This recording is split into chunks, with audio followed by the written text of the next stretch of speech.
Assalamualaikum warahmatullahi wabarakatuh. Hi everyone, I am Abdulaziz Turaya.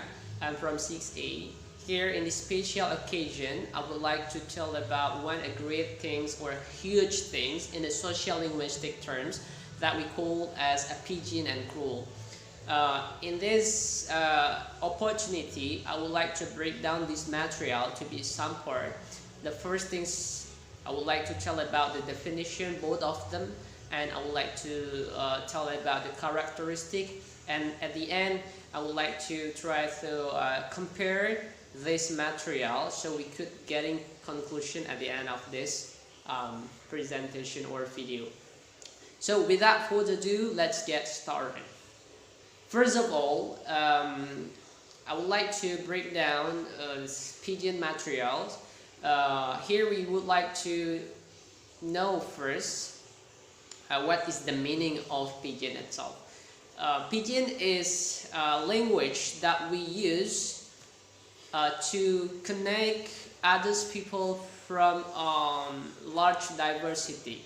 So it means that a PIDGIN, I think the important role to connect as the tools of the communication. It's kind of the language, and PIDGIN also, it's become of the lingua franca.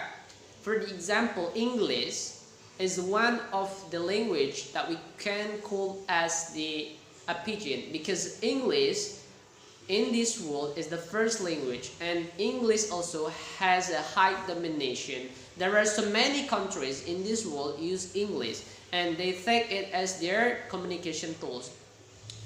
To know about the English clearly as the PIDGIN in the terms of sociolinguistic, when there are so many people, they are getting in one community, and all the people, it come from many backgrounds of the languages.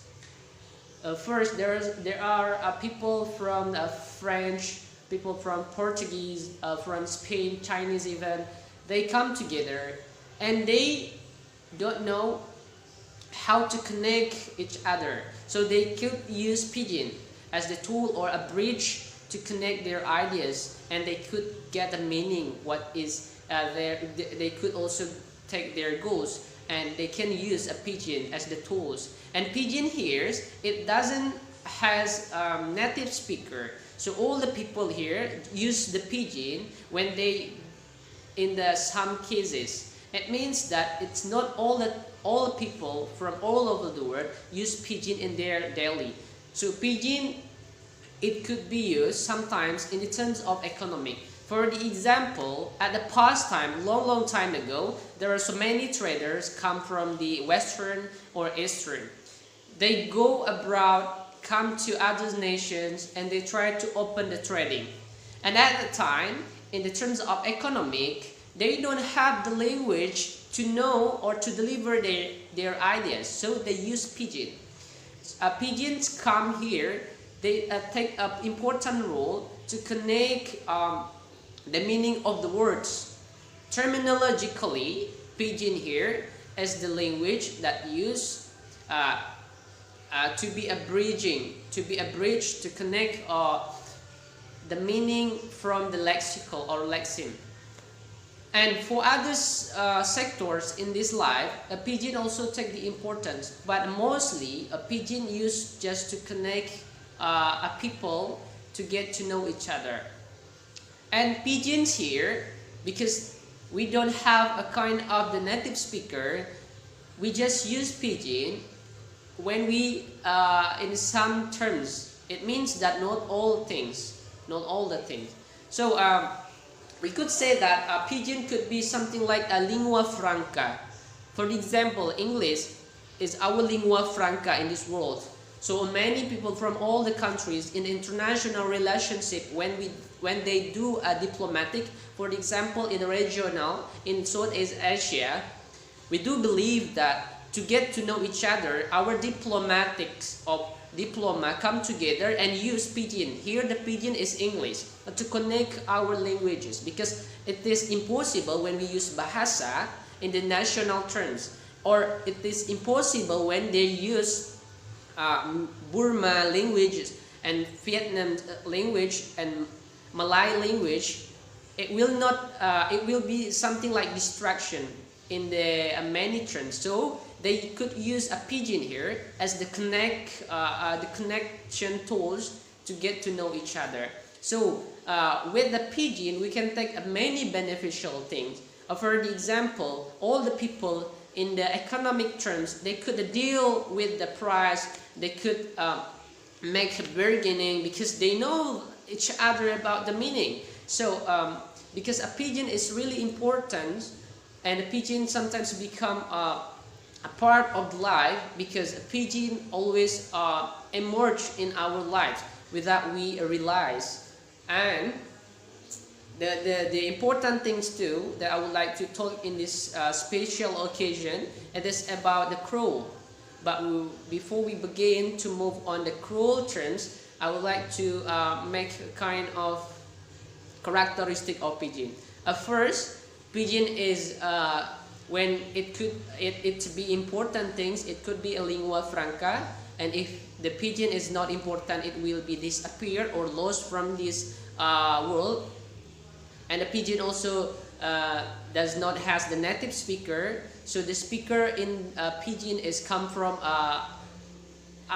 any backgrounds, and it's not only from one background. Okay, that's from the pidgins.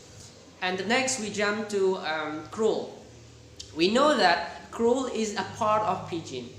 We should know first about the pidgin before we jump to the CREOLE.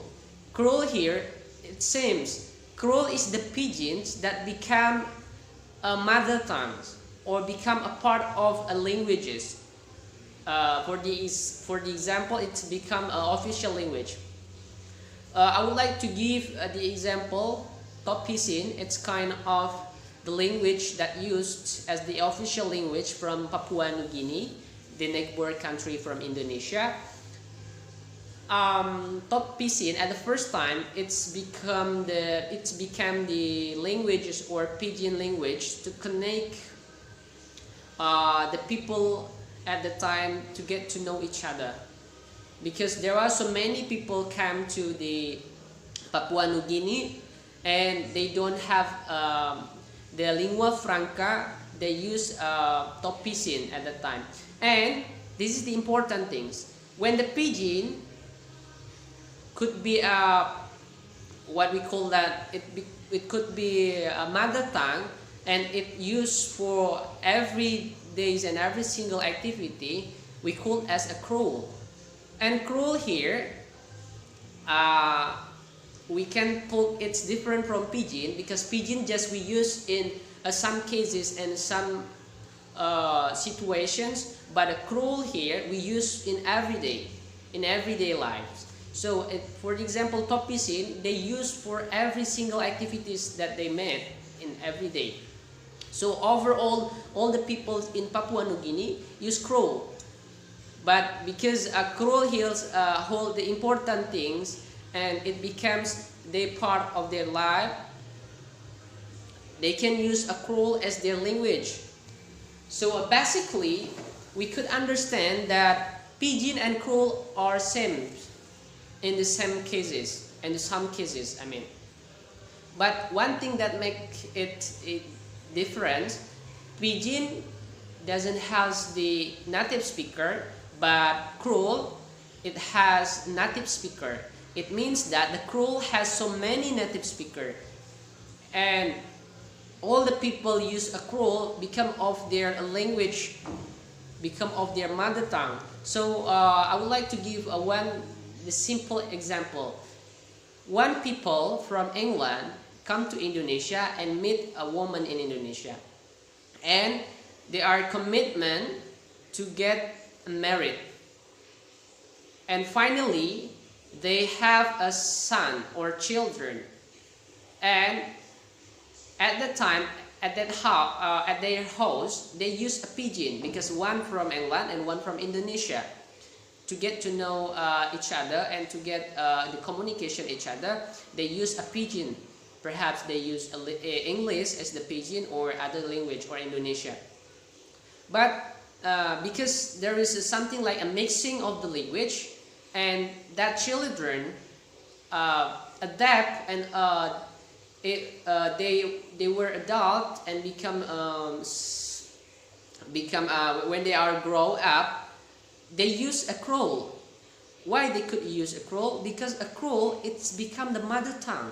It's the first language that used when the children were born in this world.